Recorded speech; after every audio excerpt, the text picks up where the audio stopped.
네, 사주를 보는 방법은 여러 가지가 있는데요. 그 중에서 사주를 쉽게 보는 방법 중에 일주론이 있습니다. 그 일주론 중에서 오늘은 병인일주에 대해서 알아보도록 하겠습니다.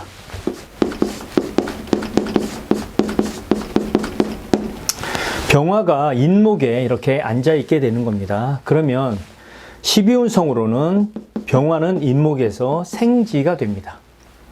그리고 10성으로는 편인에 해당이 되죠. 그러면 병인일주의 성격은 생지이기 때문에 이 사람은 밝고 명랑하고 원만한 사람입니다. 그리고 어딜 가나 신임을 받고 대인관계가 좋아서 귀인의 후원을 받는 사람이 됩니다. 다시 얘기하면 이 사람은 인복이 좋은 사람이라고 말할 수 있습니다. 그리고 지지에 편인을 깔고 있기 때문에 이 사람은 학문성이 뛰어나고 전문적인 지식은 갖춘 사람이라고 볼 수 있습니다. 그래서 이 사람은 교육이나 예술 쪽에서 지도자로 성공하는 사람이 됩니다. 그런데 전부 병인일주가 지도자로 성공을 하냐면 그렇지 않을 수도 있습니다. 어떤 경우냐면 사주 원국에 수가 없는 사람이 있습니다. 또는 세운이나 대운에서 수를 만나지 못하게 되면 이 사람은 사주 오행이 목화로 치우치게 됩니다. 그러면 사주의 균형이 깨지면서 이 인목을 사용할 수가 없습니다. 그러면 이 사람은 세속적인 쪽에서 무력하게 됩니다. 초년에는 부유할지라도 나중에는 게으르고 가난한 사람이 될 수 있는데요. 그 이유를 알기 위해서는 10성과 12운성의 관계를 살펴봐야 됩니다. 그 병화일주에게 식상은 무토가 되죠. 무토는 인목에서 생지가 됩니다. 그러면 이 사람은 부지런한 사람이라고는 말할 수 있습니다. 그리고 병화일주에게 재성은 경신금이 되는데요. 경신금은 인목에서 절지와 태지가 됩니다. 이 사람은 재물에 대한 생각이 별로 없는 겁니다. 그래서 재물에 대한 융통성이라든가 경제성이 떨어지는 사람이 됩니다. 다시 얘기해서 일은 잘 벌리지만 현실적으로 결과가 안 나오는 겁니다. 그래서 주위 사람들이 고생하게 되는 그런 사람이라고 말할 수 있고요. 그리고 관성은 임계수가 되죠. 임계수는 인목에서 병지와 욕지가 됩니다. 즉 직장복도 좋다고 말할 수는 없습니다. 다시 얘기하면 병인일주에 수가 없다면 이 사람은 세속적인 면에서 무기인 재성과 관성을 쓸 수 없게 된다는 얘기가 됩니다. 그러니까 속세적인 쪽에서는 무력하다고 할 수가 있는 겁니다.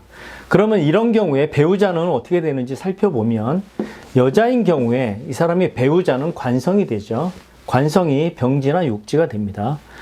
그러면 배우자가 몸이 약하거나 생활력이 강하다고 볼 수는 없습니다. 그리고 자식은 식상이 되죠. 생지이지만 조토가 됩니다. 그래서 자식복도 좋다고 말할 수는 없고요. 남자인 경우에는 배우자가 재성이 됩니다.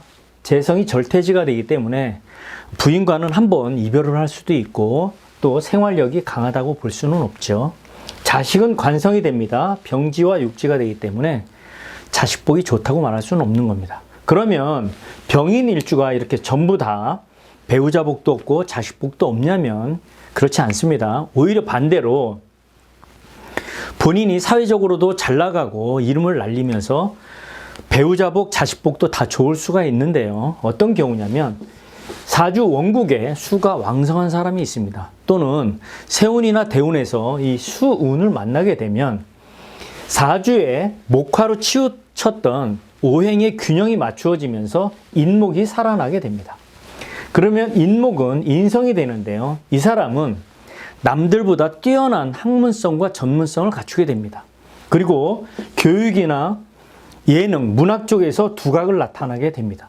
그리고 인목은 역마에 해당이 되기 때문에 이 사람은 교육 쪽으로 해서 유학을 갈 수도 있는 것을 암시하기도 하죠. 그리고 수가 왕성하게 되면 인목에 있는 지장간도 활성화가 됩니다. 지장간에는 무병갑이 있습니다. 병의 비경겁제, 독립성과 경쟁심이 살아나고요. 식신인 무토 활성화가 되면서 부지런함과 생활력이 강하게 됩니다. 그리고 인목은 삼합으로 오화와 술토를 끌어오게 됩니다. 그러면 이 오화는 병화 일간에게 있어서 양인에 해당이 되는데요. 영웅적인 기질이 있는 겁니다. 그리고 만인을 압도할 수 있는 능력도 갖추고 있습니다. 그리고 술토는 식신에 해당이 되죠. 그래서 이 사람의 표현력이라든가 생활력 또는 예술적인 능력이, 창의력 등이 두드러지게 됩니다. 이런 경우에 배우자를 살펴보면 여자인 경우 배우자는 관성이 되죠. 관성은 수가 왕성하기 때문에 이 사람의 배우자는 사회적으로 잘 나가는 사람이라고 볼 수가 있고요. 명예가 높은 사람이 됩니다.